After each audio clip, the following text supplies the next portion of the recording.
Buenos días, buenos días a todos, hermanos, amigos que nos acompañan.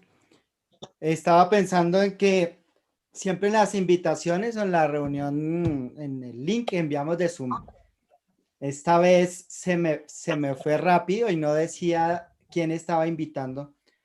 Pero para los que no saben, cada domingo nos reunimos un grupo de hermanos que están en Zipaquirá, acá a hora y media de Bogotá aproximadamente, desde donde yo vivo.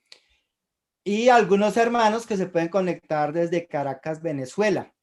Ya llevamos varios meses y ha sido bien chévere podernos conocer y ir desarrollando una amistad virtual en cierta forma. Hoy los hermanos de Caracas tienen la oportunidad de reunirse en un parque que es parecido al Simón Bolívar acá en Bogotá. Se llama el Parque Francisco de Miranda. Y ellos allá se reúnen cada 15 días. Entonces, digamos que es casi que un privilegio poder salir y estar así sea en el parque y verse y saludarse y disfrutar de la compañía, pues, cada uno del otro. Hoy seguimos estudiando el Salmo 119. Es, pues es desafiante, pero a la vez es animante. Y estaba pensando un poco en lo que compartía Daniel Rojas en la bienvenida, de que a veces hay mucho miedo, de que hay miedo, hay inseguridad, hay incertidumbre de tantas cosas. Creo que en este tiempo la humanidad está viviendo más miedo que nunca. Sí, hace un par de semanas salimos con mi esposa a una cita médica y caminando sobre una de las avenidas principales acá en Bogotá, veíamos muchos locales desocupados y con avisos de se arrienda. Y es una zona también universitaria, entonces muchos avisos donde dice se alquila o se arrienda apartamento, o se arrienda habitación. Y entre más caminaba uno, más veía negocios cerrados. Y pues creo que es algo bien difícil, es difícil como ver cómo la economía como que va disminuyendo. Entre más se escucha del COVID, como que está relacionado con que mucha gente económicamente va a quebrar, mucha gente va a morir, sigue muriendo gente por COVID o por otras cosas, pero ya como que la muerte también se hace algo vigente. Antes uno escuchaba que falleció alguien, pero ahora ya ese alguien puede ser cercano, o sea, es el amigo de un amigo, es el familiar de un amigo, o sea, ya la muerte prácticamente nos está rondando a todos. Esta semana una hermana en México hablaba con mi esposa y en México, en nuestras iglesias han fallecido 70 hermanos. O sea, es como si tal vez una iglesia de 100 personas fallecen 70 por COVID. O sea, es un número grande, 70 hermanos fallecidos. Y de alguna manera todo eso trae un poco de inseguridad, un poco de miedo, más muchas otras cosas que pueden llegar a la casa. Esta semana también en muchos de nuestros hogares llegó un virus que atacó el estómago con mucho malestar y el primer susto que llega es, ¿será que es COVID? Porque esto es como serio y da miedo, o sea, cualquier enfermedad que llegue a la casa ya como que a ver si es COVID o no. Entonces, de las primeras cosas que pregunta uno es, ¿todavía huele? ¿Todavía siente el sabor? Si huele o siente, entonces no es COVID, entonces como es una gripa y vamos a estar como tranquilos. Pero no deja de traer un poco de miedo. Y pensando en el sermón de hoy, el título clama para que Dios intervenga. Y si me acompañan ahí en el Salmo 119, en el versículo 20. Eh, a ver, por acá se me había perdido. Salmo 119, versículo 121. En la versión NBI dice así: yo practico la justicia y el derecho, está diciendo el salmista. no me dejes en manos de mis opresores. Y él obviamente que está dirigiéndose a Dios. Garantiza el bienestar de tu siervo, que no me opriman los arrogantes. Mis ojos se consumen esperando tu salvación, esperando que se cumpla tu justicia. Trata a tu siervo conforme a tu gran amor, enséñame tus decretos. Tu siervo soy, dame entendimiento y llegaré a conocer tus estatutos. Señor, ya es tiempo de que actúes, pues tu ley está siendo quebrantada. Sobre todas las cosas, amo tus mandamientos más que el oro refinado. Por eso tomo en cuenta todos tus preceptos y aborrezco toda senda falsa. Y hay otras versiones donde el salmo es presentado con algunas palabras que varían, pero estaba pensando en una palabra que aparece en el salmo varias veces, la palabra testimonio. Y me puse como a tratar de indagar un poco, y esa palabra testimonio, ¿qué es lo que significa? Sí, porque habla mucho de los testimonios también. Y me daba cuenta de que cuando habla del testimonio de Dios, lo que quiere decir es como miremos los hechos de Dios, miremos las acciones de Dios, miremos las obras de Dios. Y al mirar el versículo 120, el 121, perdón, el salmista está clamando a Dios, está diciendo, no me abandones a mis opresores. Juicio y justicia hecho. Otra versión dice, he practicado el juicio y la justicia, no me abandones a mis opresores. Y ahí está hablando de personas, pero si traemos como el principio, hoy muchas situaciones nos oprimen espiritualmente. O sea, la salud es algo que oprime, o sea, que causa dolor, que causa zozobra, que causa sufrimiento.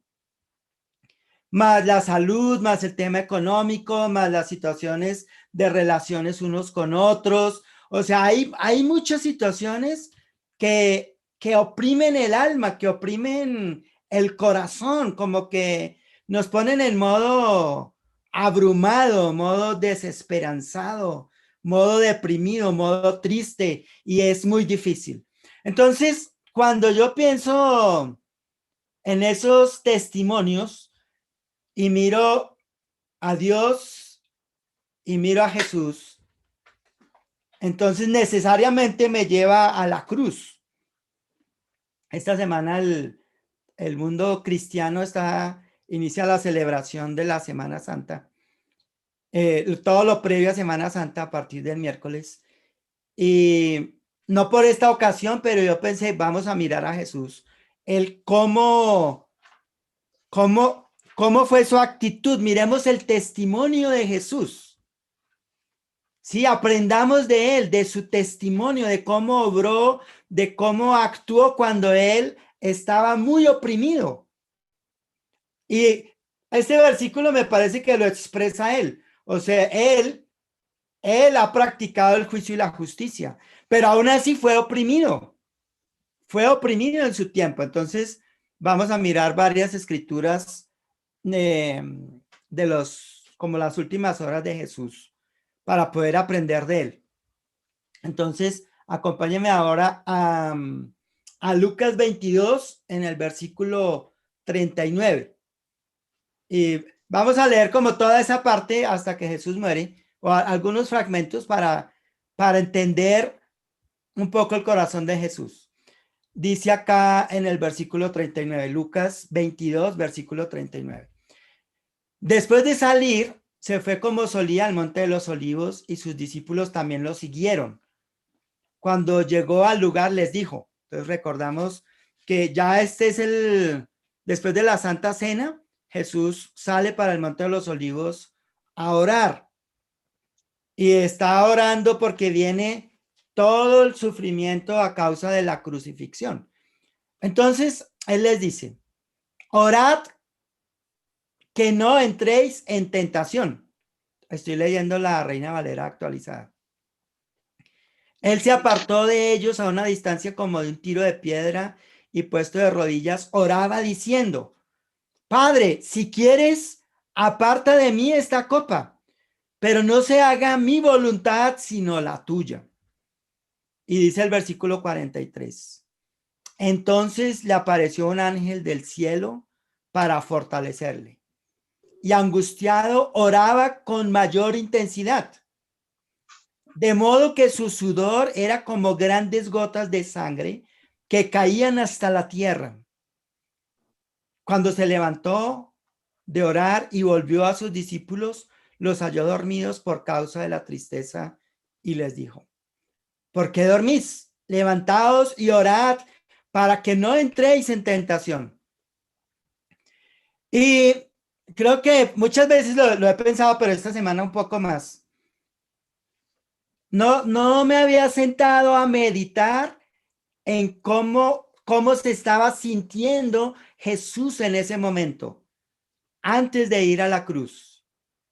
Nunca me había puesto a pensar como quisiera entrar en el corazón de Jesús y experimentar un poco lo que él sentía o entender su angustia, entender el estrés tan grande que él estaba viviendo. Y como les decía, hay situaciones que nos pueden llevar a niveles de estrés muy fuertes. Y en un nivel de estrés de esos, yo pensé, voy a mirar a Jesús. Necesito mirar a Jesús, el cómo resolvió. Necesito mirar su testimonio. Sí, necesito ver su vida, a ver qué es lo que él hace. Entonces, lo primero que me voy dando cuenta es que Jesús sentía, o sea, dice que estaba angustiado y su nivel de estrés era muy grande, pero él fue y buscó de Dios, buscó y buscó hasta que Dios como que lo tranquilizó. Sí, o sea, Jesús fue y clamó para que Dios interviniera, pero para que interviniera ¿en dónde? Para que interviniera dentro de él mismo, porque lo que Jesús iba a vivir no cambió. Lo que Jesús iba a padecer no cambió. Todo siguió igual. O sea, el plan de Dios era que Jesús muriera, que su cuerpo fuera torturado, sí, que él fuera humillado, que fuera maltratado. Eso no cambió. No cambió. Pero Dios sí cambió a Jesús. Sí lo cambió por dentro, sí liberó de su poder. Y Jesús se levantó siendo otra persona. Entonces, siendo otra persona en el sentido de fortalecido con el poder de Dios.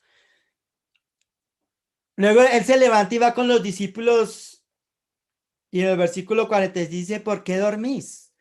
Levantaos y orad para que no entréis en tentación.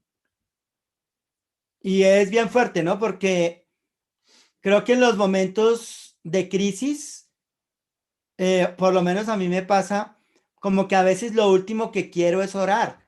O sea, yo quisiera que las cosas cambiaran. Sí, o sea, quisiera que las circunstancias cambiaran y a veces es el pensamiento empieza a tornarse en tristeza, en desesperanza y en algo muy desanimante.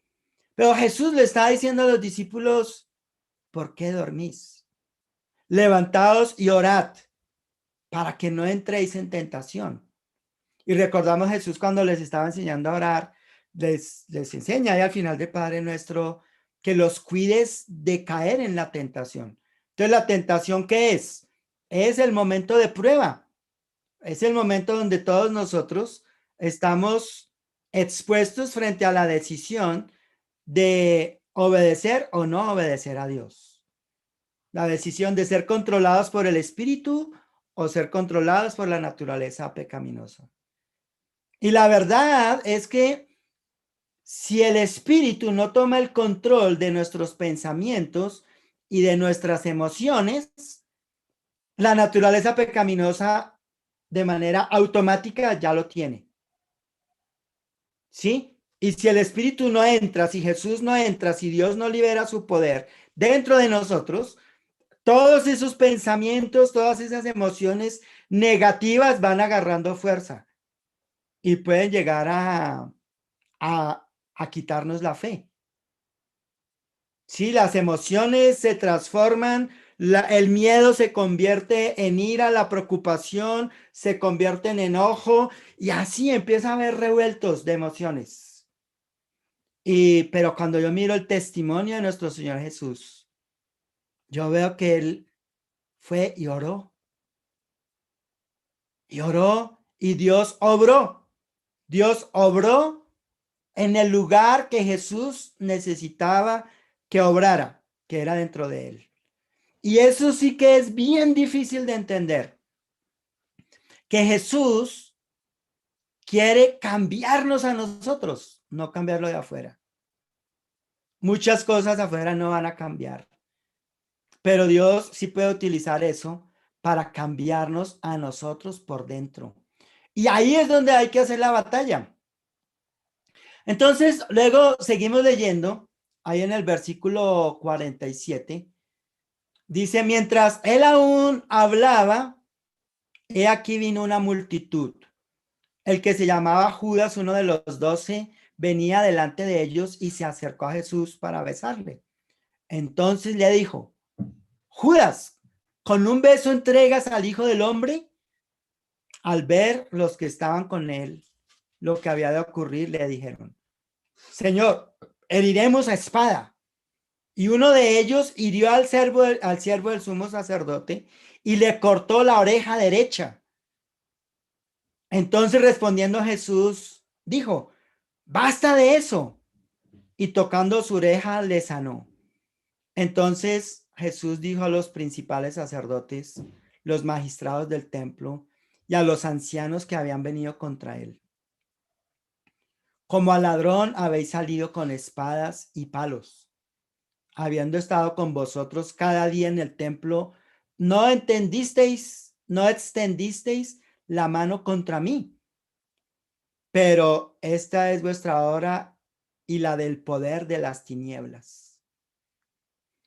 Y pensamos por un momento en la actitud del que sacó la espada, que por otro de los evangelios sabemos que era Pedro. ¿Sí? El que no estuvo orando, el que no estuvo buscando del poder de Dios para que el poder de Dios lo controlara, para que controlara sus pensamientos, sus emociones, sus sentimientos negativos. Él reaccionó conforme a su naturaleza. O sea, van a atacar a Jesús, saca la espada, hirió al siervo, al criado del sumo sacerdote.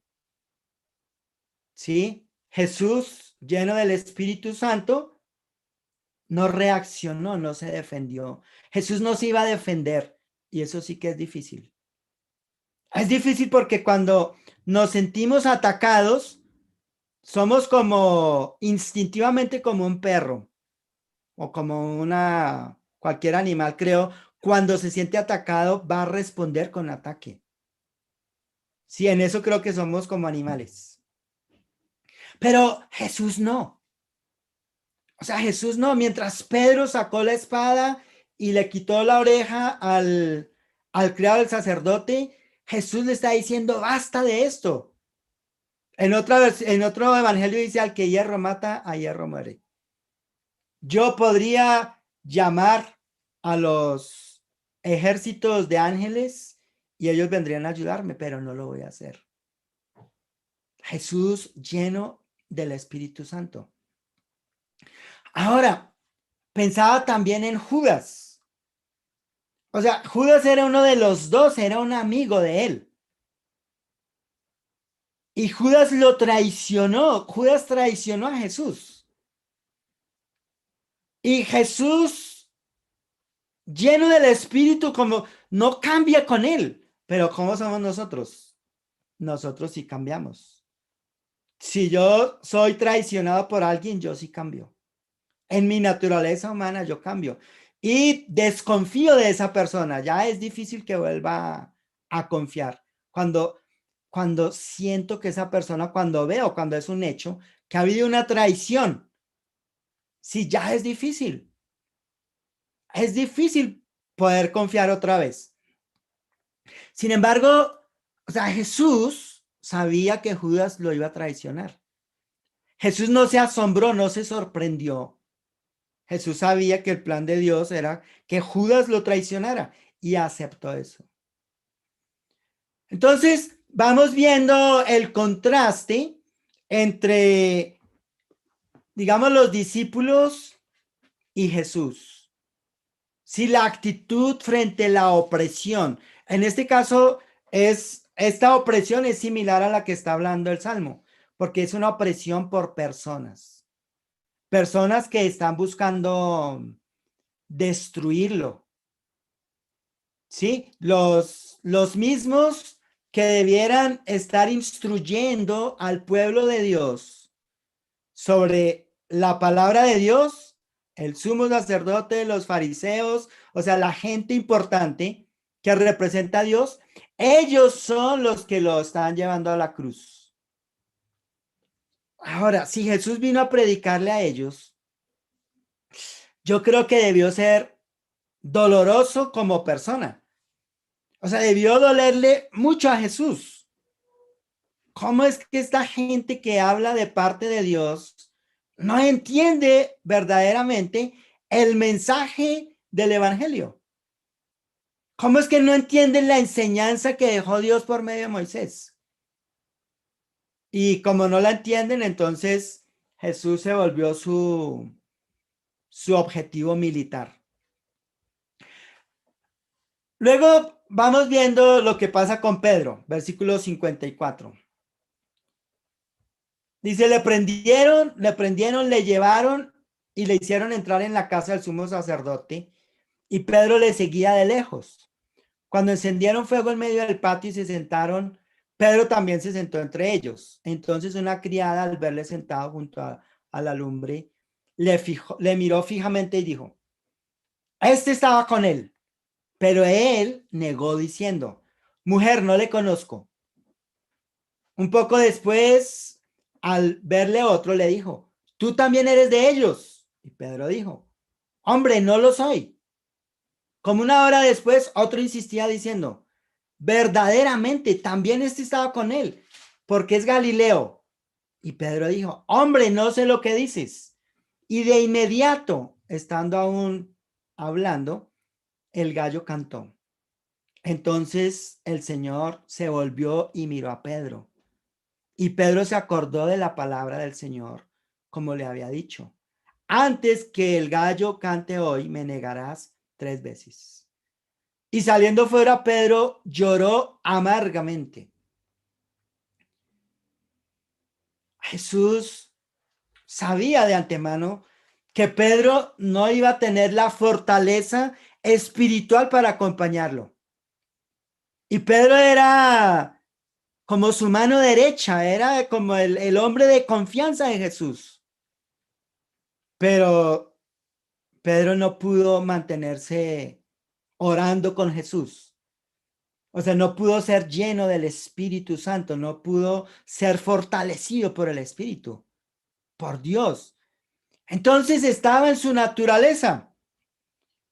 Pedro no quería negar a Jesús, pero esa era su naturaleza, lo negó y lo negó 3 veces. Y Jesús lo vio y Pedro se dio cuenta que Jesús lo vio.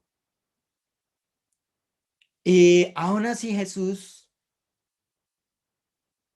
siguió adelante, pero otra vez, ¿cómo pudo ser la sensación de Jesús? ¿Cómo pudo sentirse él en lo humano? Porque en lo espiritual Jesús ya sabía, pero como persona, una persona que yo quería que me acompañara no pudo. O sea, si nos ponemos en el lugar de Jesús, uno siente algo. O sea, yo me pongo en el lugar de él como persona y si hay como hay un dolor el quedarse solo. sin los amigos, sin los cercanos. Duele. Eso duele, o sea, no puede haber algo omiso a ese tipo de dolor. O sea, Jesús sabía. Pero otra vez, ¿cómo Jesús podía soportar eso? Estaba lleno del Espíritu Santo. O sea, Dios estaba respondiendo, había respondido a su clamor y Dios había intervenido donde él necesitaba, dentro de él mismo. Pedro no cambió. O sea, lo que iba a pasar, pasó. Pedro iba a negar a Jesús, Jesús lo había dicho, pasó. Pero Jesús estaba sostenido por el poder de Dios. Luego llevan a Jesús ante el Sanedrín. Y dice ahí el versículo 63. Los hombres que tenían bajo custodia a Jesús se burlaban de él y le golpeaban. Y cubriéndole le preguntaban diciendo, profetiza, ¿quién es el que te golpeó? Y ese cubriéndole es que le tapaban, no lo dejaban ver. Y ese profetiza es como casi que adivina quién te golpeó. Y le decían muchas otras cosas injuriándole.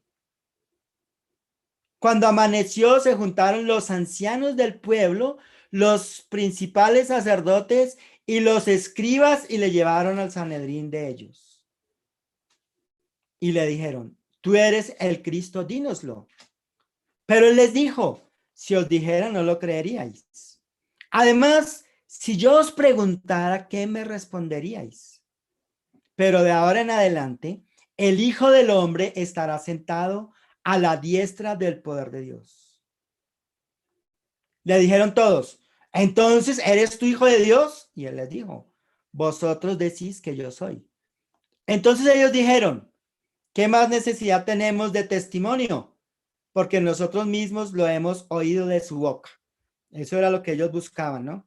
Que él dijera que era hijo de Dios para tener una razón para asesinarlo. Pero otra vez es lo mismo, o sea, Jesús viene a predicar a su pueblo.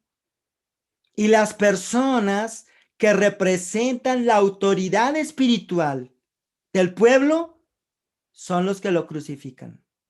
Los ancianos, los sacerdotes, los escribas. Todos ellos ciegos. No pudieron ver que él era el Hijo de Dios. Como no lo pudieron ver, no pudieron escuchar sus enseñanzas. No pudieron ver sus milagros. Porque estaban ciegos. Todos ellos estaban ciegos a la enseñanza de Cristo. Y se mantuvieron ciegos. Y su ceguera se convirtió en envidia, en miedo, que los llevó a crucificarlo. Jesús sabía que eso iba a pasar. Pero nuevamente pienso, si tú o yo hubiéramos estado en ese lugar, ¿cómo hubiera sido? La gente se burlaba de él, lo golpeaban. La gente que debía ser espiritual no estaba con él. No lo apoyó, más bien buscó crucificarlo. Como ser humano, creo que ninguno de nosotros ha tenido la oportunidad de estar en una situación así. Entonces, la verdad, no podríamos saber lo que sale del corazón. Porque solamente hasta cuando estamos en el momento de la prueba o de la tentación, sabemos lo que realmente hay en el corazón. Pero yo conociéndome, en mi naturaleza, estando en algo así, yo quiero destruir a mis enemigos. O sea, yo quiero destruirlos. Yo no me dejaría, yo me defendería. Yo buscaría hacer algo para defenderme. Pero Jesús estaba controlado por el Espíritu Santo. La paz de Jesús no provenía de cómo ellos lo trataban. Y esto es impresionante. Porque como seres humanos, aún como que necesitamos mucho del trato de los demás bien. Necesitamos del buen trato. O sea, creo que nuestro cristianismo aún puede ser muy frágil. Porque Jesús había dicho a los hermanos, bienaventurados cuando los persigan porque serán llamados, porque el reino de los cielos les pertenece, les dice. Bienaventurados cuando los persigan. Ahí en Mateo 5:12. Pero cuando hay persecución, y en este caso es la persecución por personas, o cuando hay aflicción o cuando hay dolor, qué difícil es soltarse totalmente en Dios. Qué difícil es creerle a Dios en el momento más difícil. Cuando no hay esperanza, cuando todo está al revés. Entonces pienso en tantas personas, aún en nuestros hermanos, temas de salud, temas económicos, temas de relaciones, o sea, todo mal, todo mal. O sea, lo primero que uno puede pensar es, no, Dios me abandonó. Dios me abandonó, porque si Dios estuviera conmigo, no estaría sufriendo tanto. Pero no, no es eso. Muchas veces Dios va a permitir sufrimientos sencillamente para mostrar su poder. Pero ¿cuándo muestra su poder? Cuando sus hijos claman para que Él intervenga. Para que Él intervenga nuestros pensamientos. Para que Él intervenga el corazón. Pero nosotros por naturaleza no somos así. Quisiéramos que todo estuviera bien para tener paz cuando todo está bien. Y como van las cosas, muchas cosas no van a estar bien. Entonces, si las cosas no mejoran, ¿qué va a pasar con la fe? ¿Qué va a pasar con la fe si las cosas no mejoran? Si en lugar de mejorar, empeoran. ¿Qué va a pasar? ¿La fe se va a fortalecer como pasó con Jesús? ¿O la fe se va a debilitar como pasó con los hermanos? Esa es una decisión que cada uno debe tomar. ¿Qué va a pasar con tu fe? ¿Tu fe va a crecer o va a mermar? ¿Sí? O sea, ¿tu confianza en Dios va a aumentar o va a ir disminuyendo? ¿Tu seguridad en Dios crecerá o irá bajando? Porque al ver el ejemplo de Jesús, definitivamente Dios sí intervino y Dios lo sostuvo. ¿Sí? Ahora nos vamos a saltar ahí a Mateo 23 en el versículo 13 para ir como cerrando.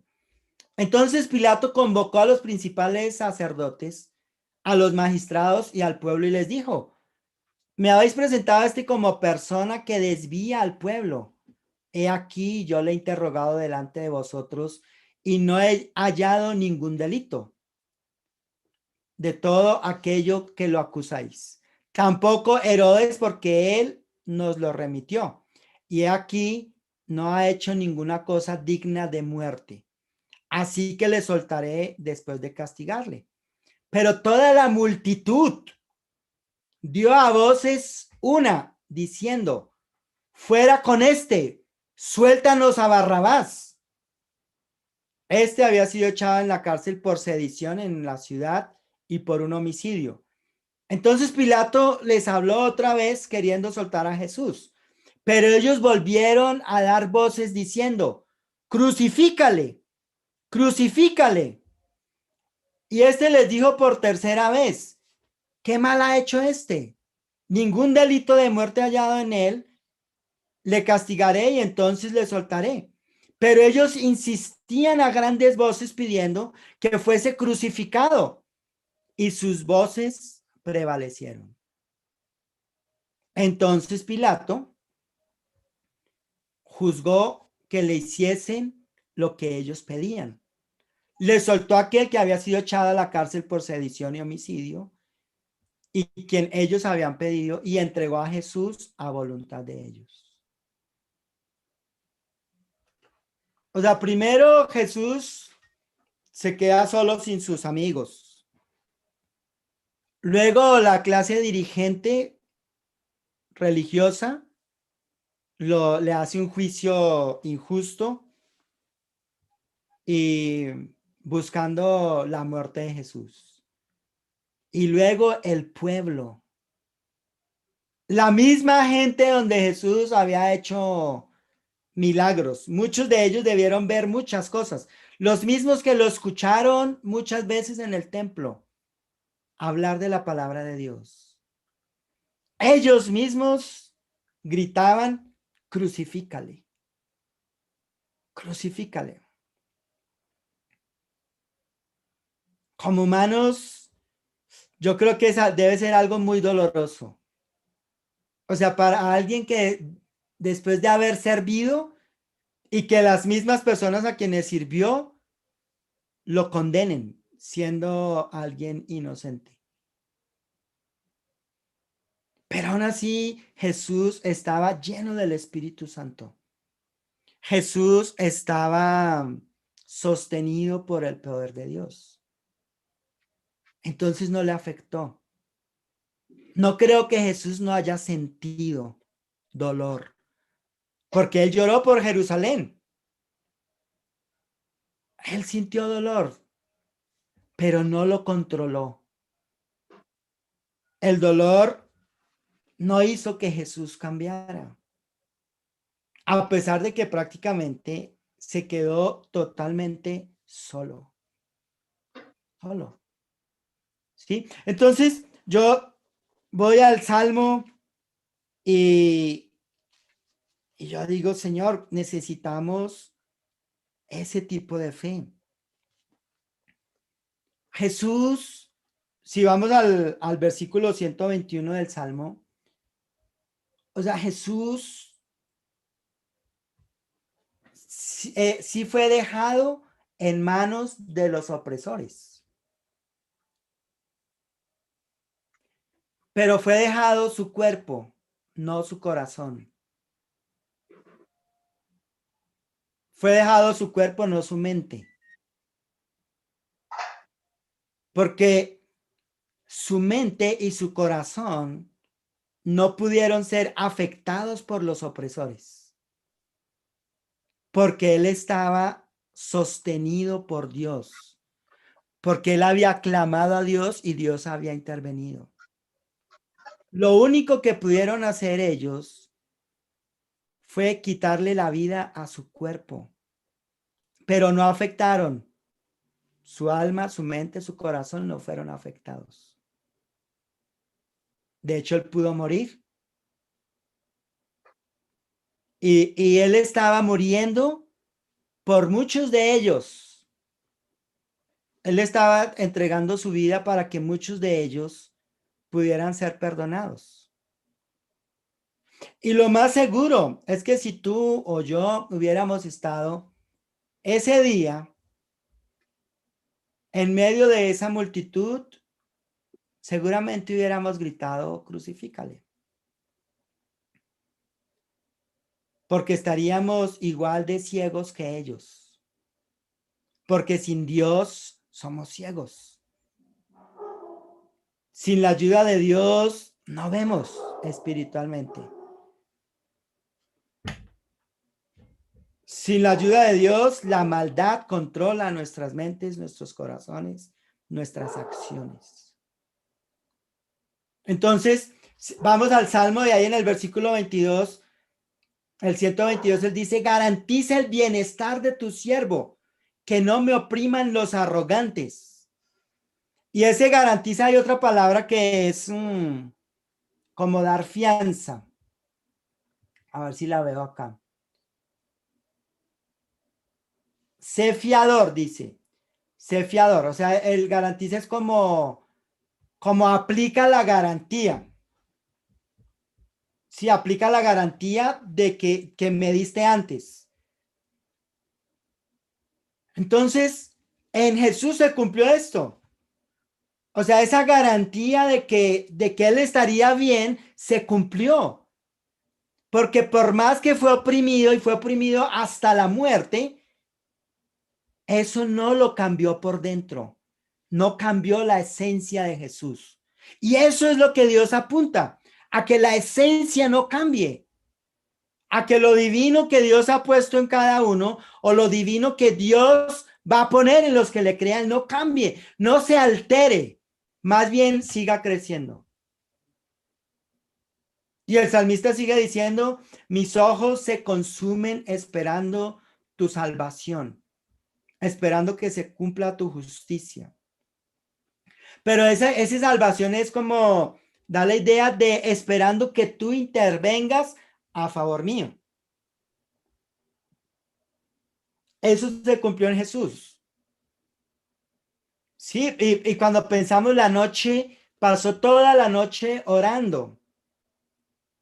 Sí, toda la noche con los ojos abiertos, enfocados en Dios, buscando la sabiduría de Dios, buscando hacer la voluntad de Dios, esperando la intervención de Dios.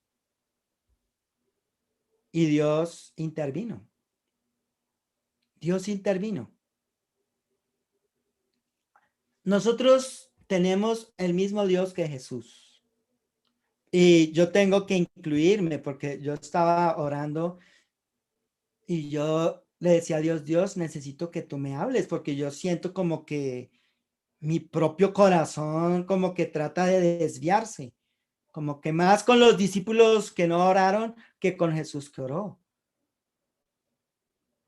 Entonces me veo forzado a mirar a Jesús, a mirar su ejemplo, a mirar su corazón, su amor por Dios y agarrarme de él porque no tengo otra opción.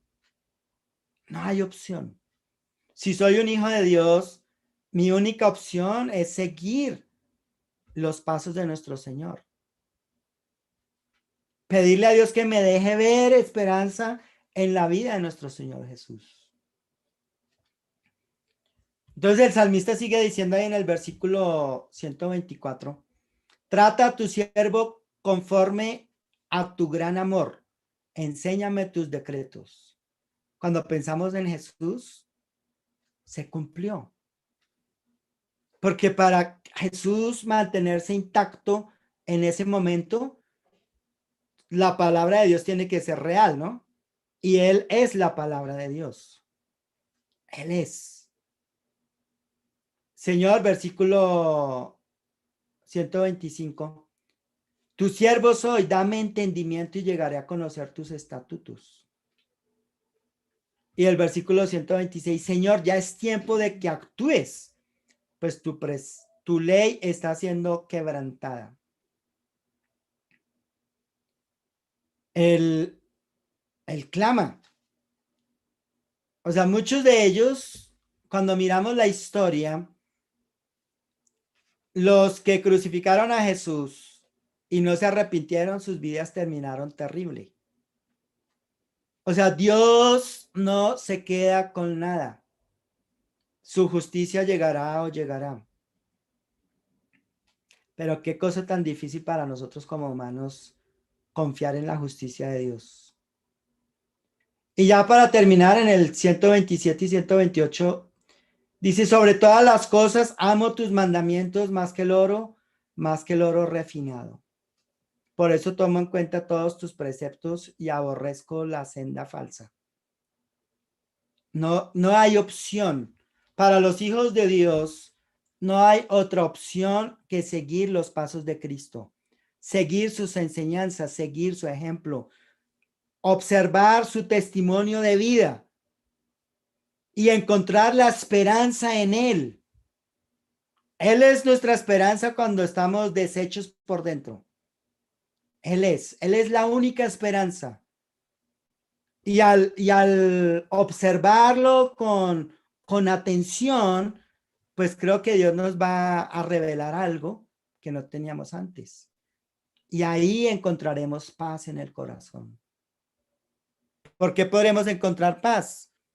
Porque aprendemos que para mantenernos firmes como hijos de Dios, necesitamos clamar para que Dios intervenga. Entre más difícil sea la situación, más debemos obligarnos a clamar a Dios. No hay opción si queremos pasar la eternidad con Dios, porque la meta final es esa. La meta es que tú y yo superemos todas las pruebas en este mundo para llegar a la vida eterna, así como nuestro Señor Jesús lo hizo. Amén. Entonces, vamos a tomar unos minuticos, vamos a orar por la Santa Cena y voy a aprovechar para orar por todos los enfermos que sabemos, que no sabemos. Que Dios nos ayude. Amado Padre Celestial, te damos gracias por esta mañana, Señor. Gracias por tener tanta misericordia de nosotros. Gracias por haber enviado a tu Hijo, Señor, para que Él fuera tu testimonio hecho carne, Señor, para que pudiéramos encontrar en Él la esperanza, Padre, de que aunque las circunstancias no cambien, Señor, aunque tal vez se pongan más difíciles, tú sí nos cambias a nosotros por dentro, Señor. Tú nos renuevas, Padre Santo. Tú cambias nuestra manera de pensar. Tú nos revistes de tu poder, Padre Santo, que tanto lo necesitamos. Y Padre, te pedimos perdón por nuestros pecados esta semana, Señor, porque muchas veces en el dolor, en el sufrimiento, en la desesperanza, nos olvidamos que podemos clamar a ti, Señor, y tú vas a intervenir porque somos tus hijos. Nuestro Señor lo dijo, o sea, si un hijo tiene hambre y le pide a su padre un pescado, el papá no le va a dar culebra o serpiente o una piedra. No. Si nos humillamos delante de ti, Señor, tú harás el trabajo dentro de nosotros.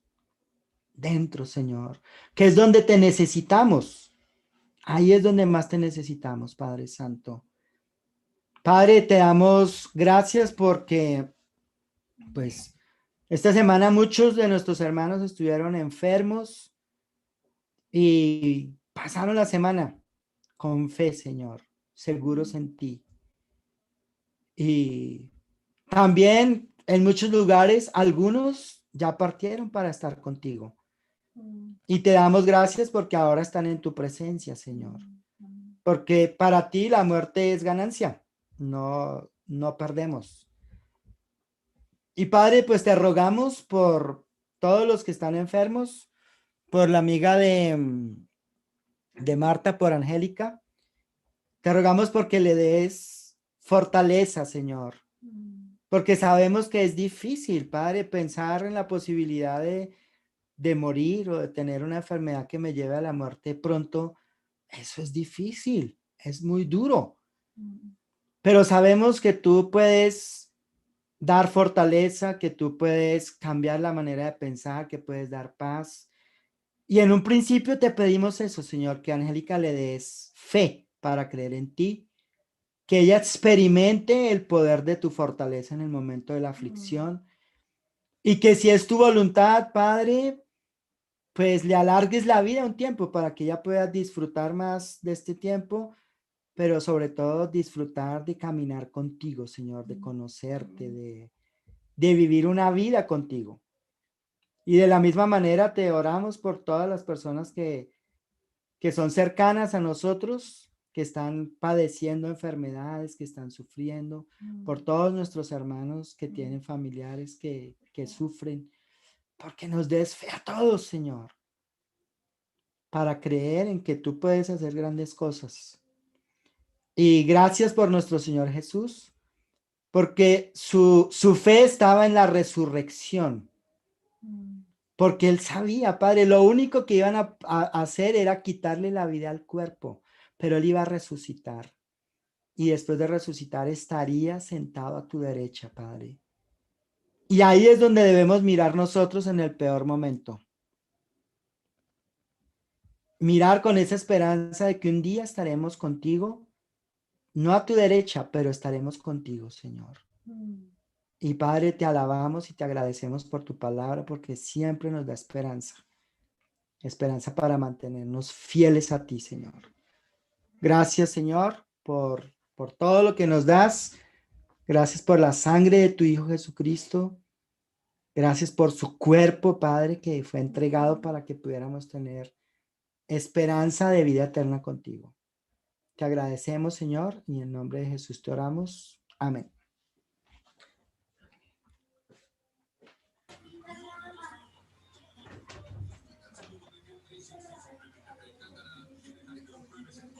Bien, entonces, mientras tanto, vamos cerrando nuestra transmisión para YouTube, para luego poder